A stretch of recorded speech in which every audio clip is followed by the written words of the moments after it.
सरकार का जो अभियान है, हर परिवार को, हर जरूरतमंद को उसके अनुरूप आवास की सुविधा उपलब्ध हो।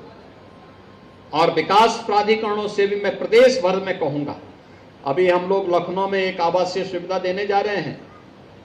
वहां पे जिन माफियाओं ने सरकारी जमीन पे कब्जा करके अपनी बड़ी बड़ी हवेली बनाई थी, हवेली हटा करके वहां पे हम लोगों ने गरीबों के लिए आवास बना दिए हैं। और गरीबों को दीपावली के पहले हम गरीबों को आवास उपलब्ध करवाएंगे वहां पर। क्योंकि कुछ चंद माफिया बिना कुछ किए धरे सरकारी जमीन पे कब्जा करके लूटपाट करके लाते थे और जमीनों पर कब्जा करके अपना आवास बना करके ऐसो आराम करते थे, फिरौती मांगते थे। हमने कहा अब ये नहीं चलेगा, ये अब नए उत्तर प्रदेश में नहीं चलेगा।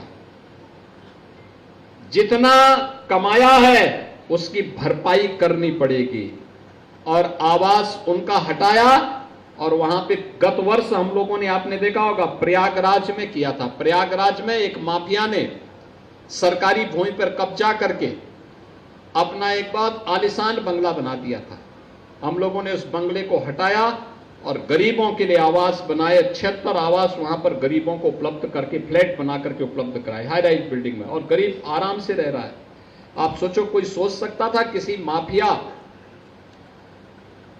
के द्वारा कब्जा हुई जमीन पर गरीबों के लिए आवास बन जाए?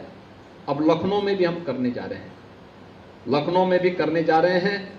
तो इसलिए अच्छे लोगों को चुनेंगे तो अच्छा ही कार्य होगा, अच्छा ही परिणाम आएगा।